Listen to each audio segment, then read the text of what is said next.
All right, finally, after about 20 minutes trying to find a place to park, finally getting the chance to buy at Brimfield. Miles and miles of antiques. Can't wait. Oh, good. Oh, maybe. Yeah, I sell in Philadelphia, and I sell here. Years ago, New York, and sometimes in Virginia. Mostly here in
Jason.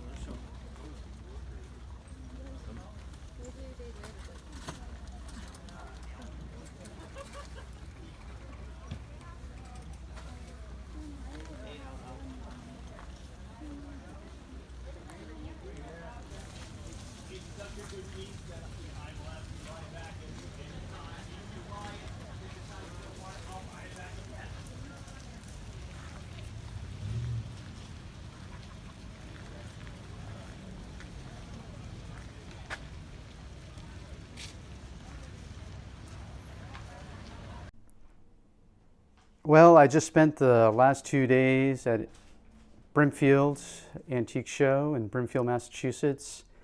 This is my pile of booty after 2 days.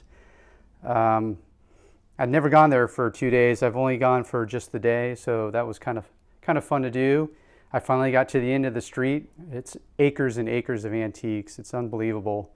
And I still didn't see anything, even with two days. I didn't see everything. So this is pretty cool. Let's take a look at what I found. I found these vintage woolen clothing. One is a set of overalls, and the other is a jacket here. And I got this vintage LL Bean goat skin leather jacket. It's got some water damage to it. I'm hoping I can clean it up. But the price was right. It was worth the gamble on it. I got this really cool folk art cane. It's carved 77. I'm guessing it's 1977 and not 1877, but I really don't know. It's kind of cool. I want to do some more research on that. Found this helmet, relatively new, Kevlar helmet. This is a World War II pilot's calculator, how they would help determine their routes. There's a Marine Corps, I think Vietnam era Marine Corps, little yearbook from training. Some photos, sailing photos from the 1930s. A whole bunch of knives, including this one, which I think is a theater made, maybe World War II. It's heavy. Some tobacco tins. This one's pretty cool. Got to do some more research and find out on that, but that looks pretty cool. Some hand-drawn military drawings from the 50s. And this is a cool lot. This was brought home from a soldier World War II, stationed in Belgium. Belgian flag, hand sewn. In here are some intercepted orders from the German High Command talking about the surrender. This guy was in the Signal Corps, and the seller said he thought he was on Eisenhower's staff, so I've got to do some more research on that, but it was pretty cool. Got a box full of soldiers. And then I got this lot of German World War II era propaganda pieces. And then this is a class U.S. Army Air Corps, a training corps, 1942. Probably flying bombers. I wonder how many of them survived the war.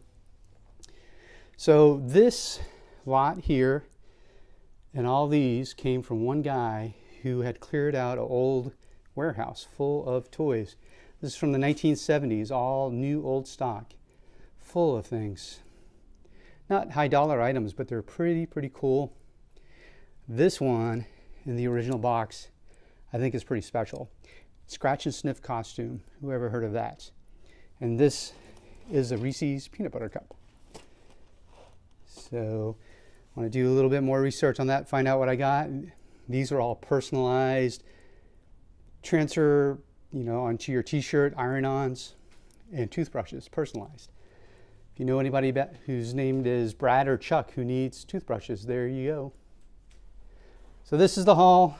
2 days. I could have gone more, but I ran out of money pretty much. So we'll have to see. I'm going to do some research on this thing and see what I think I can sell these for. And I'll let you know how things go. If you ever get the chance to go to Brimfield, I highly recommend it. It's an experience you'll never, ever forget.